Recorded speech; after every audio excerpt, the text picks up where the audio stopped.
watching the Film Thread review of Transformers 1 after being more conflicted than when I found out Hot Rod was the new leader of the Autobots over the new trailer. The trailer looked silly, like kid programming that was just slapped with the name Transformers. After the last decade of half-baked, racist-adjacent, poorly written, over-sexualized, uninspired globs of excrement, I rightly had no faith in my beloved IP. They sidelined the thing that made the franchise great, the Transformers themselves. The stories took gigantic robot creatures and dinosaurs, something that is a no-brainer amazing, and bled them dry until all you got was caricatures of robots and battle porn. This culminated in an attempt to appease the modern audience, whatever that means. I quit the franchise after Revenge of the Fallen and only watched Dark of the Moon, Age of Extinction, and The Last Night on free streaming services and mostly fast-forwarded them. I didn't want to pay a dime to watch these things. By the time Bumblebee came out, I was mostly mentally checked out and probably didn't give it a fair shake.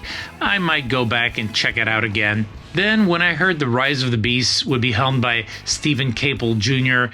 and not Michael Bay, I decided to give the franchise another chance. And on a bored night, I went to the theater and saw for myself that it was completely abysmal.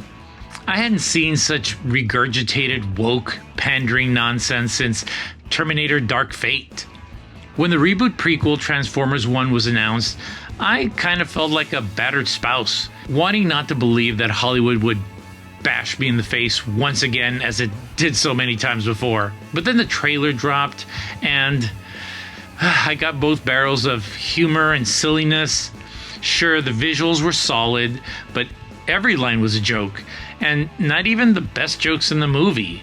I had made up my mind I would not be watching it in theaters. Then Chris Gore from Film Threat posted a review. He unequivocally loved it. He couldn't stop raving over it. Could it be good? Could it even be excellent? That seemed too much to hope for. I promptly declared a Transformer date night so I could see it for myself. I would watch it in the theaters for all its glory or disappointment. To my surprise, it was a phenomenal film. It was not perfect, but few things in life are, but best of all, it was everything I could have hoped for and more. It grossed $39 million in its first weekend, which is not good. And I'll tell you why it did so poorly, so buckle up and let's hit the ground running. First of all, there has been a downward trajectory for Hollywood movies as of late. Franchises like Marvel, Star Wars, Mad Max, Indiana Jones, and dozens of other IPs have injected a blunt message of DEI into their storylines. The audiences have become increasingly exhausted by this. Between race, sex swaps, and denigration of beloved heroes, I'm looking at you, Rian Johnson. People are just tired of these movies. Disney employees have even gone on record saying that Inside Out creators were instructed to leave out the gay references to Riley and the story in his final product. Fortunately, this helped and boosted it to over $1.6 billion at the box office. Secondly is the poorly crafted storytelling that both DEI hires and novice creators have put out on film. This is apparent in movies like the disjointed and messy Marvel Eternals and The Marvels, which brought in $400 million and $200 million respectively. I don't blame the directors completely. They were way out of their indie film depths. Chloe Zhao and Nia DaCosta's resumes were filled mostly with, if not totally, low-budget independent films. A $200+ million movie with a nosy studio like Disney was way above their pay grades. Finally is the fact that the audience had more than their fill of the exaggerated, overblown mess that Michael Bay produced and was only continued by Stephen Caple Jr.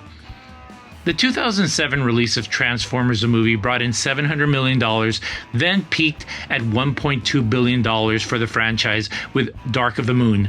Finally, it contracted to $400 million made by Rise of the Beast.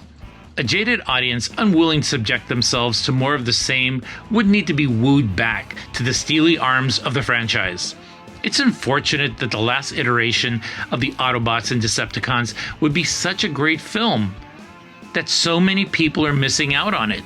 It deserves better and has only made about $71 million or so in its second week. Screen Rant has projected the budget to be $75 million, and it seems unlikely that it will make it back unless good word of mouth gives it legs like Guardians of the Galaxy.